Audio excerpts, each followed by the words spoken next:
ভিডিওটি junior homeopathic চিকিৎসক বন্ধুদের দেখানোর জন্য এবং শেখানোর জন্য।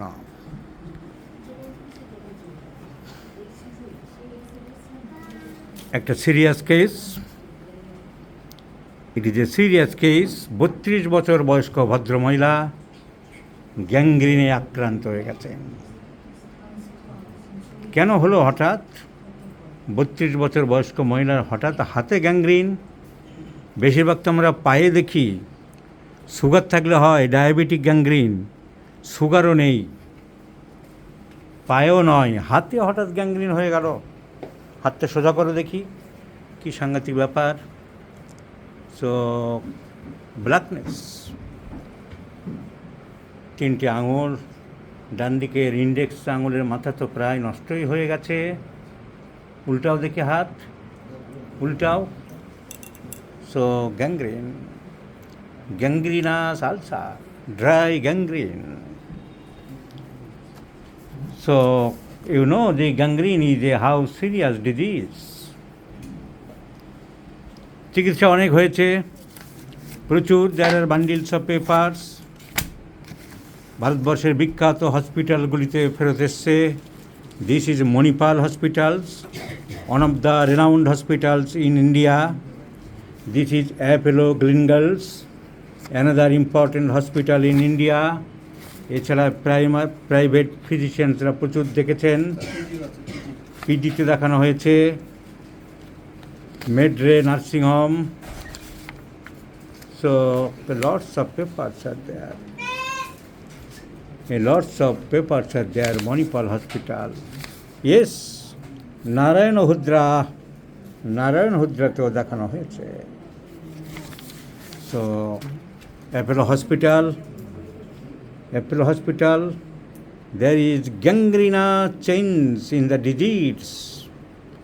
Gangrenous change in the disease, tightening of skin, burning pain in limbs, burning pains, loss of appetite, তার সাথে খিদে নেই, ওয়েট কমে যাচ্ছে, চেহারা খারাপ হয়ে যাচ্ছে। এগুলো আমার কথা নয়, মণিপাল হসপিটাল থেকে লিখে দিয়েছে। History of loss of appetite and decreased weight. So কষ্ট পাচ্ছে ভদ্রমহিলা।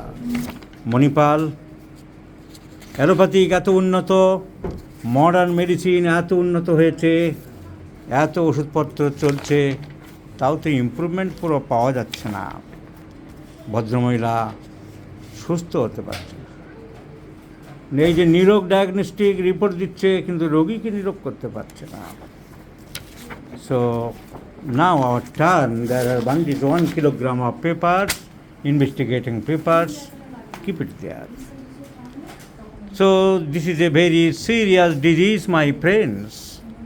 অল্প বয়স্ক ভদ্রমহিলা গ্যাংগ্রিনে আক্রান্ত, a very pathetic. Now what's the cause of this gangrene? গ্যাংগ্রিনের কারণ কি? গ্যাংগ্রিনের কারণ, you know, the gangrene is a very serious disease. এইভাবে আঙুলগুলো নষ্ট হয়ে যায়। It is the death of the tissue, complete death of the tissue by an infection. The death of the tissue often occurs in the extremities, especially in the fingers, due to loss of blood supply, occlusion of the artery. Blood supply বন্ধ হয়ে যায়। The condition is often attacks in toes, সাধারণত পায়ের আঙুলে বেশি হয়, হাতের আঙুলে হয়, in the fingers and limbs, but can affect muscles in other organs of the body. So the main cause of gangrene is a bacteria called Clostridium perfringens. Clostridium perfringens, the cause of the bacillus is known as Clostridium perfringens. So this is gangrene. What is the difference between inflammation and gangrene? Inflammation is the process when the cells or tissues of the body is injured, বডির কোনো tissue যখন injured হয়ে যায়, but the injury is not sufficient or insufficient to death of the tissue. টিস্যুকে মারে না, টিস্যুকে মারে না। There is chance of recovery, reversible. So inflammation is the process by which the cells of the body is injured, but the injury is not sufficient to complete death of the tissues. এখানে death of the tissue হয়ে যাচ্ছে। So inflammation has the scope of regeneration, and gangrene has no scope of regeneration. It turns into degeneration. নষ্টই করে দেব, তোমাকে শেষ করে দেব, টিস্যুকে আর বাঁচাতে দেব না। The main symptoms are purple in colour, colour change হয়ে যায়, জায়গার কালো হয়ে যায় due to loss of blood supply. So red or purple or black color of the affected part due to loss of blood supply. Soiling of the part, soiling of the affected part, এইসব symptom আমাদের থাকবে। So tissue has been totally damaged by gangrene, and the destructive tissue cannot be saved. যে tissue নষ্ট হয়ে যায় তা আমরা আর বাঁচাতে পারি না, কিন্তু আর ফার্দার যাতে নষ্ট না হয়, it can be checked, the process is checked. এইটা আমরা চেষ্টা করি যাতে বাঁচাতে পারি। Treatment is available to help the normal tissue for further deterioration, for further destruction. So this is gangrene. এখন হোমিওপ্যাথিতে আমাদের যে স্কোপ আছে, treat the patient not the disease. এই ভদ্রমহিলা সারপ্রাইজিং এনাফ যখন পরিষ্কার করে বলছে আমাকে আর্সেনিক অ্যালবা দিন ডাক্তারবাবু, তুমি প্র্যাকটিস অফ মেডিসিনে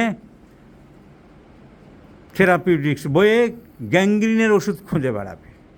কারণ তুমি যদি রোগীকে অবহেলা করো, রোগীর বক্তব্য যদি না শোনো, রোগী কী চাইছে যদি না জানো, তাহলে তুমি ঠকবে।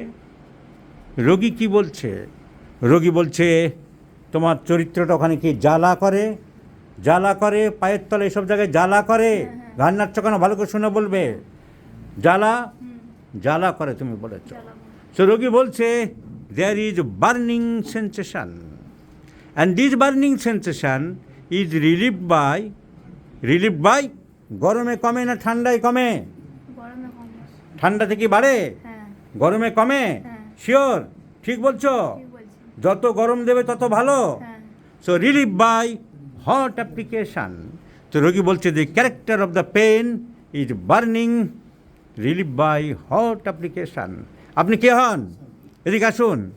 ঘরের জিনিসপত্র ছড়িয়ে ছিটিয়ে রাখা মহিলা, না খুব টিপটপ করে ঝগড়া গণ্ডগোল করে একটু এদিক ওদিক হলে? কী ধরনের ওয়াইফ আপনার? একদম টিপটপ। খুশি করার জন্য বলছে না তো বউকে? পরিষ্কার পরিচ্ছন্ন ভীষণ। So the lady is very fastidious, খুব পরিষ্কার পরিচ্ছন্ন, বার্নিং ইন নেচার।